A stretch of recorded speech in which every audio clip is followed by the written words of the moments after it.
Hello everyone, it's Tholan here, and welcome back to another great life gaming guide for the Path of Exile Ascendancy expansion. Today I wish to talk about how to bring your beginner summoner to an endgame summoner, the Army of Zoom. Please keep in mind that the Army of Zoom is not a very beginner-friendly build, but it's a heck of a lot of fun to play. As such, you may encounter some frustrations and challenges as you follow this guide. As with any build, let's look at what we want the end product to look like. This is a good practice and skill to have when theory crafting for any build in Path of Exile. This often entails building around a particular item. In this case, our endgame build is the Army of Zoom, which is built around the unique shield Victario's Charity. This shield has the amazing ability to grant all nearby allies a 5% chance to gain a frenzy charge on hit and a 10% chance to gain a power charge on kill, to a maximum of 3 charges each. This is a huge boost as your minions get 15% increased attack, cast, and move speed per frenzy charge, 4% more attack damage per frenzy charge, and 200% crit chance per power charge. As you can imagine, this is pretty insane. With this in mind, one of the primary focuses of this build is to maximize the number of minions we have, as this increases the chance of all allies in the vicinity gaining frenzy and power charges. As such, we grab all nodes on the skill tree which increase our zombie count, namely Puppet Master, Herd of the Flock, Grave Pact, and Grave Intentions. This also has the benefit of maximizing the amount of physical damage reduction we get from the Fleshbinder keystone of our Ascendancy. But let's not get ahead of ourselves. We'll talk about our Ascendancy in a minute. In order to take advantage of Victario's Charity, we need to give it to our minions via the Necromantic Aegis keystone on the skill tree. But in doing so, we lose the chance of blocking incoming attacks, making you very squishy. You need some way to mitigate this damage before taking this keystone. We have 2 ways of doing this.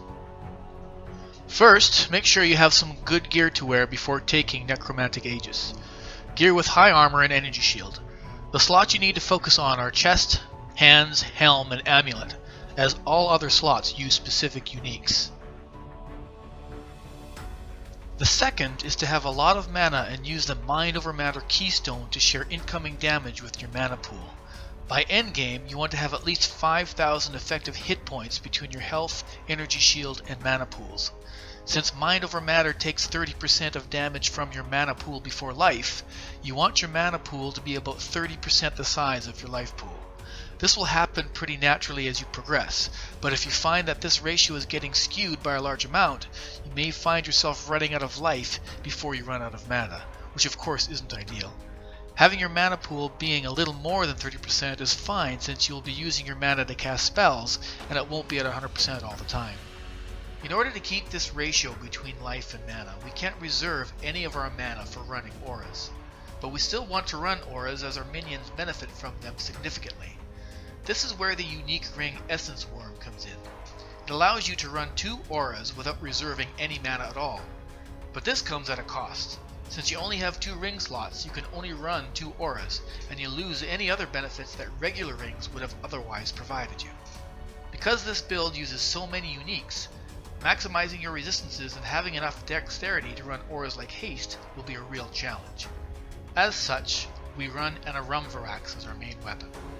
The only slots we have not covered are your boots and your belt. The obvious choice for boots are Bones of Uller, as the extra Spectre and Zombie are just too good to pass up. Use your belt to top up any resistances and attributes. Life is always a good choice here, and so is a good roll of Chaos resistances. Now let's talk about your Ascendancy. The obvious choice for a Witch Summoner is the Necromancer Ascendancy. Your first Ascendancy is pretty much the best one you can get, Mistress of Sacrifice. The 35% increased duration is great for many skills, particularly with Summon Raging Spirits, and the 15% increased minion damage is nothing to scoff at either. But what is absolutely amazing about this Ascendancy is that your offering skills now affect you. So the cast and movement boost that your minions get from Flesh Offering will also apply to you. This is a key part of the Zoom in your Army of Zoom. Get this as soon as you can. You should be safe to do it at level 36 or higher. Your second Ascendancy is Fleshbinder. The extra damage mitigation you get from your zombies can literally be a lifesaver. Extra minion damage and life, of course, doesn't hurt either. You don't need to get this one right away. Wait until you are well into Merciless before getting this one. Once you are between level 60 or 65, you should be fine. Your last Ascendancy is Soul Weaver, and this is sweet indeed. 100% increased health and damage for your Spectres. As this is the toughest one to get, you'll want to grind out a few levels before doing it. I'd wait until level 75 or higher. Let's take a look at the endgame skill tree. In my starter's guide, I recommended the energy shield nodes at the start rather than the mana node that you see here. At the start you don't have mind over matter, and you don't really need the extra mana regeneration, so taking this path right away does not provide a lot of value. You get much more survivability by taking the energy shield nodes. Eventually you will want to respec out of the energy shield nodes and take the mana nodes. You want to get the mind over matter keystone before doing this, however. In my starter's guide, I outlined that you should first go to the Death Attunement skill wheel, then Puppet Master, then Herd of the Flock. From there, take the shortest paths to the other zombie nodes, Grave Pact and Grave Intentions. Once done, you should focus on your own survivability instead of your minions. So get Retribution, Discipline and Training, and Sanctity. Then make your way through Shaper, Constitution, and Sentinel. This gives you some life, mana, and armor. Now get the Quick Recovery Cluster. At this point, respec out of the starting energy nodes and get the mana nodes and grab the Heart and Soul Cluster. Now make your way back up the tree, through Reflex and Harrier, all the way up to Necromantic Aegis. At this point, you should have some decent gear and can switch over to Victario's Charity. Next, grab some cast speed and movement speed by taking Nimbleness and Mental Rapidity. This helps put the zoom in your army of zoom by allowing you to spam your Raging Spirits at a phenomenal rate.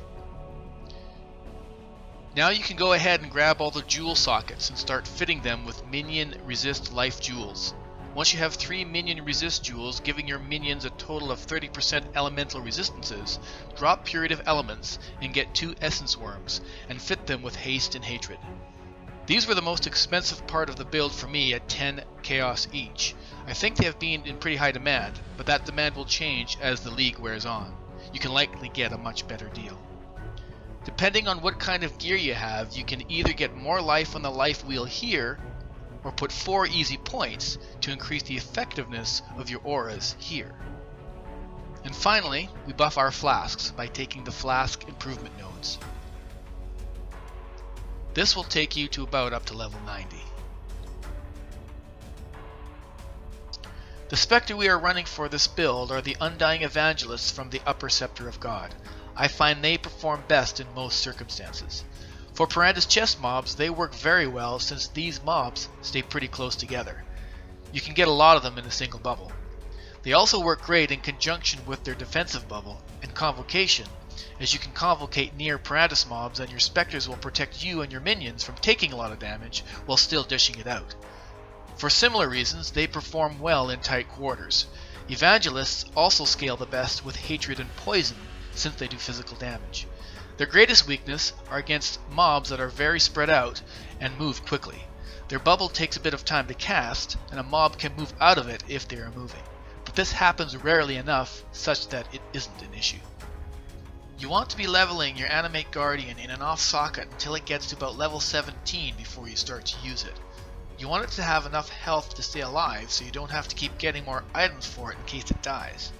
Don't skimp on gear here. Focus on gear with a lot of armor, life, and some resistances for his chest, hands, and boots. For the helm and weapon slots, you'll be running Leercast and Dying Breath respectively. These give all of your minions a 33% increase in damage. For gems, in your helm you want your zombies and Animate Guardian supported by minion life and fortify. This makes sure both have excellent survivability. Run your Raging Spirits in your 5 or 6 link body armor. Support them with minion damage, melee splash, melee physical damage, and spell echo. If you have a 6 link, use multi-strike. Put Ray Spectre in your boots and support them with minion damage, spell echo, and poison. Poison works great here as the degen effect melts anything with a bit more life like bosses and rares. All other skills will be cast during combat, and as such you want them supported by spell echo or faster casting. This allows you to cast quickly and keep moving, which is the core concept of the Army of Zoom. Put Desecrate in your main hand and have it supported by Spell Echo. Spell Echoes allows you to summon 6 corpses at once instead of 3, greatly increasing the duration of your flesh offering. You can also put Summon Stone Golem here.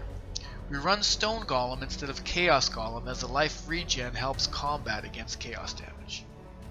For your gloves, use Convocation and Flesh Offering, supported by increased duration and faster casting. In your shield, put Flame Dash, supported by faster casting. You can put Summon Skeletons here, but I've been thinking of replacing that with Phase Run for the extra move speed. And finally, let's look at your flasks. You want to run 2 life flasks. One should be Seething to quickly get some health in case you run into trouble. Be flexible with the second. On either, you should get Staunching, as bleeding can be a problem if you are trying to get away. For tougher, drawn-out fights, you should consider putting in an Animation Flask to ensure your minions can survive sustained damage. You could also replace Hatred with Vitality for these fights. You want 1 Bubbling Mana Flask.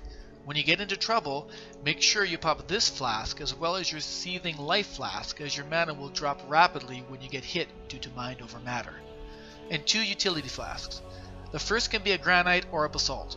The last is a Quicksilver. You can put increased number of charges and duration on each of these to get the most out of them. And that's it! That's how you get your starter summoner to an endgame Army of Zoom summoner. Thanks for watching, and always remember to have a great life.